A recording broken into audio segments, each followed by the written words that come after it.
Betting apps వల్ల అప్పనంగా కొంతమంది ఇన్ఫ్లుయెన్సర్స్ కోట్ల రూపాయలు సంపాదిస్తూ ఉంటే మేము ఇష్టపడేటటువంటి వ్యక్తులు చెప్తున్న ఈ యాప్ల ద్వారా మేము కూడా సంపాదించుకోవచ్చేమో అనే ఆలోచనతో ఫాలోవర్స్ బెట్టింగ్ యాప్లకు దిగుతూ బెట్టింగ్లోనూ డబ్బులు పెడుతూ ఆస్తులు పోగొట్టుకుంటున్నటువంటి పరిస్థితులే కాదు, ప్రాణాలు పోగొట్టుకుంటున్న పరిస్థితులు కూడా మనం చాలా చూస్తూనే ఉన్నాం.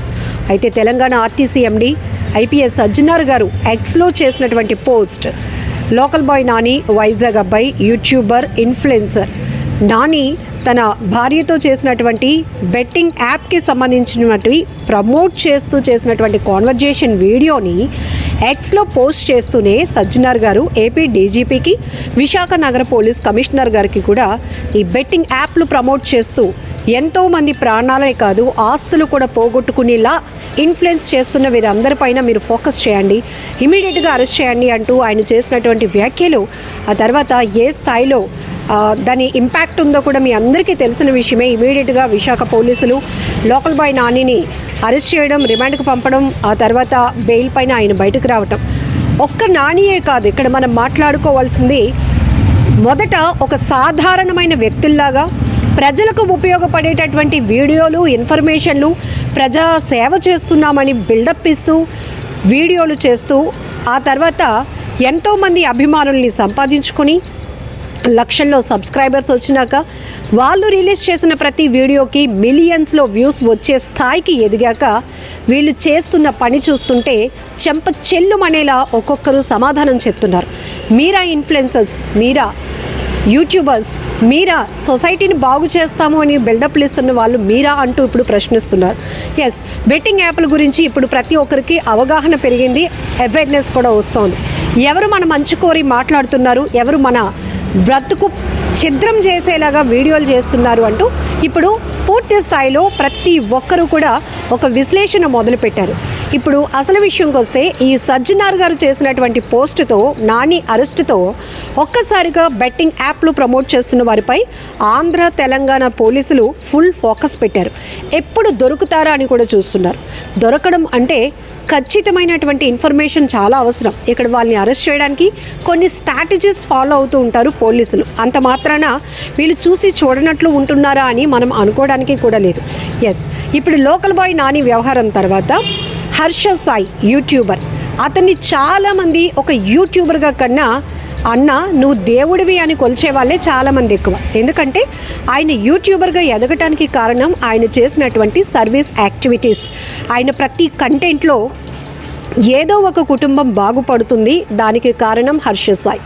వాళ్ళు ఏ సమస్యతో బాధపడుతున్నారో తెలుసుకొని టీం వర్క్ చేసి తను చేస్తున్నటువంటి సహాయం ఏ రూపంలో ఇస్తున్నామో కూడా, ఎక్కడ ఇస్తున్నామో కూడా తెలియకుండా రహస్యంగా ఆయన చేసినటువంటి సర్వీస్ యాక్టివిటీస్, ఆ కార్యక్రమాలే ఈరోజు అతన్ని ఒక హీరోగా మలిచాయి.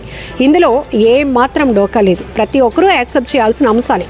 కానీ ఈ స్థాయిలో వీళ్ళు అంటే వాళ్ళు యాక్టివిటీస్ ద్వారా ఎంత సంపాదిస్తున్నారో తెలియదు, కానీ ఈ స్థాయి అభిమానం సంపాదించుకున్న తర్వాత యూట్యూబర్స్, ఇన్ఫ్లుయెన్సర్స్గా మారి సొసైటీలో వాళ్ళకంటూ ఒక బ్రాండ్ ఇమేజ్ సంపాదించుకున్నాక కొన్ని బ్రాండ్స్కి వీళ్ళు అంబాసిడర్స్గా వ్యవహరించి దాన్ని ప్రమోట్ చేస్తున్న స్థాయికి ఎదిగిన తర్వాత మరి వీళ్ళకి ఏ అవసరాలు ఉంటున్నాయో తెలీదు, కక్కుర్తో తెలీదు, లేకపోతే నమ్మిన వాళ్ళనే ముంచేయాలన్న ఆలోచనో తెలియదు, కానీ బెట్టింగ్ యాప్లు ప్రమోట్ చేయడం మొదలుపెట్టారు. మీ అందరికీ తెలుసు, హర్ష సాయి ప్రతి ఒక్క వీడియోలో ప్రతి ఒక్కరూ అతన్ని దేవుడిలాగా కొలిచారు. దేవుడిలా సాయపడుతున్నావన్నా నీకు మా అందరి బ్లెస్సింగ్స్ ఉంటాయి, ఇంకా నువ్వు మంచి కార్యక్రమాలు చేస్తూ ఉంటే మా అందరి అభిమానం మిమ్మల్ని మేము గుండెల్లో పెట్టుకుంటామన్న కామెంట్స్ కూడా చాలా కనబడుతూ ఉంటాయి. అలాగే హర్ష సాయిని కలవటానికి సుదూర ప్రాంతాల నుంచి కాలినడకన వచ్చిన వాళ్ళని మనం చూసాం. ఆయన సహాయం చేస్తే బాగుండు, మా కష్టాన్ని వింటే బాగుండు, మా కష్టాన్ని చూస్తే బాగుండు అని ఆలోచనతో ఒక చిన్నపాటి బ్యానర్లు కూడా పెట్టుకొని నడుచుకుంటూ వేరే ప్రాంతాల నుంచి వచ్చిన వాళ్ళని చూసాం. అతన్ని కలవటానికి, అతనితో సెల్ఫీ తీసుకోవడానికి వచ్చిన వాళ్ళని కూడా చూసాం. ఇవి కూడా మీకు మీడియాలో చాలా చోట్ల పబ్లిష్ అయినటువంటి అంశాలు. కానీ ఇప్పుడు ప్రతి ఒక్కరు హర్ష సాయికి ఏమంత అవసరం, హర్ష సాయి ఎన్నో కుటుంబాలకు వేలు కాదు లక్షల్లో సహాయం చేసి ఆ వీడియోలను కూడా తను ప్రమోషన్ కోసం అనుకోవాలో, పబ్లిసిటీ కోసం అనుకోవాలో, లేకపోతే ఇంకొకరిలో ఒక ఇన్స్పిరేషన్ నింపాలి అని అనుకోవాలో కంటెంట్ మాత్రం పోస్ట్ చేయటం ఇది అందరికీ తెలిసినప్పటికీ బెట్టింగ్లు ప్రమోట్ చేస్తూ ఒక మాస్క్ వెనకతను ఒక పర్సన్ వేసుకొని ఉంటాడు. వాళ్ళు ఎవరు ఏంటి అని తెలియదు. కానీ ఈరోజు ఇంత ఈజీగా నాకు మనీ వస్తుంది, నేను అంతే ఈజీగా పబ్లిక్కి సర్వీస్ చేస్తున్నాను అంటే బెట్టింగ్ యాప్లను కూడా ప్రమోట్ చేయడం వీళ్ళు మొదలుపెట్టారు. ఈ బెట్టింగ్ యాప్లు ఇంత క్రెడిబిలిటీ ఉన్న పర్సన్స్ ఒక విషయాన్ని చెప్పినప్పుడు ఖచ్చితంగా వింటారు జనాలు. ఓ హర్ష సాయి లాంటి మంచి మనసున్న వ్యక్తి, ఎంతోమందికి సహాయం చేస్తున్న వ్యక్తి బెట్టింగ్ యాప్ ప్రమోట్ చేస్తున్నాడు అంటే ఖచ్చితంగా ఆయనలాగా మనం సంపాదించుకోవటానికి ఇది ఒక ప్లాట్ఫామ్ అయ్యి ఉండొచ్చేమో, ఇది ఒక మంచి స్కోప్ అవ్వచ్చేమో, మనం కూడా ఒకసారి బెట్టింగ్ ఆడుదామని అనుకొని వాళ్ళకి చేతగాడం కాదు, అసలు అది ఒక ప్రమాదం, అది ఒక వలయం, అదొక విషపూరితమైనటువంటి కల్చర్ అని తెలియక చాలామంది బెట్టింగ్ యాప్లు అందులో డబ్బులు పెట్టి కోట్ల రూపాయలు అప్పులు పాలైపోయి ఆఖరికి కుటుంబ సభ్యుల దగ్గర తల ఎత్తుకునే పరిస్థితి లేక కుటుంబ సభ్యుల్ని కట్టుకున్నటువంటి భార్యని పిల్లల్ని కూడా ఇక పోషించలేని పరిస్థితిలో ఆత్మహత్యలు చేసుకున్న వాళ్ళని కూడా మనం చూసాం. ఎప్పుడైతే ఈ బెట్టింగ్ యాప్లు ప్రమోట్ చేస్తున్న ఇన్ఫ్లుయెన్సర్స్ యొక్క భాగోతం బయటకు వచ్చిన తర్వాత నేరుగా బెట్టింగ్ యాప్ బాధితులే కామెంట్స్ పెట్టడమో, లేకపోతే ఆడియోస్ రిలీజ్ చేయటమో, లేకపోతే నాని బెట్టింగ్ యాప్ ప్రమోట్ చేయడం వల్ల మేము చేసాము, మేము నష్టపోయాము, ఖచ్చితంగా వీళ్ళని అరెస్ట్ చేయండి అని వాళ్ళు కూడా వాయిస్ ఇండివిజువల్గానే రేస్ చేస్తూ వస్తున్నారు. బట్ వీటన్నింటికి ఒక కదలిక మాత్రం సజ్జనార్ గారు ఇచ్చినటువంటి పోస్టుతోనే మొదలైంది. ఇప్పుడు ప్రతి వీడియోలో మనం చూడొచ్చు, సన్నీ యాదవ్ కావచ్చు, చాలామంది గర్ల్స్ కూడా ఇక్కడ చిన్న చిన్న కుటుంబ ఆర్థిక పరిస్థితులు ఎలా ఉన్నా వాళ్ళు చేసే కంటెంట్తో జనాలకు రీచ్ అయ్యి ఆ తర్వాత అమ్మమ్మ ఏదో కొనుక్కోవడానికి అడిగితే ఉండమ్మమ్మ నీకు క్షణాల్లో నేను డబ్బులు ఇచ్చేస్తానని ఒక అమ్మాయి బెట్టింగ్ యాప్ ఆడి అప్పటికప్పుడే ఎదురుగుంటా 500 నోట్లు పెట్టుకుంటూ వాళ్ళ అమ్మమ్మ గారికి డబ్బులు ఇస్తుంది. ఏం చెప్పాలని, సమాజానికి ఏం చెప్పాలని, ఎవరిని చెడగొట్టాలని, ఎవరిని అప్పుల పాలు చేయాలని, ఎవరిని చంపేయాలని మీ ఈ ప్రమోషన్స్ అని ఇప్పుడు జనమే అడిగి పడేస్తున్నారు. అడిగి కాదు కడిగి పారేస్తున్నారు అని 100% చెప్పొచ్చు. ఎస్, ఇప్పుడు విశాఖపట్నమే కాదు ఏ ప్రాంతంలోనైనా ఇన్ఫ్లుయెన్సర్స్ ముసుగులో ప్రమోటర్స్ ముసుగులో వీళ్ళు చేసినటువంటి బెట్టింగ్ భాగోతంపై పోలీసులే కాదు పబ్లిక్ కూడా చాలా సీరియస్గా ఉన్నారు. ఇప్పటికే ఎన్నో చావులు ప్రతి ఒక్కరు జీర్ణించుకోలేనటువంటి పరిస్థితి.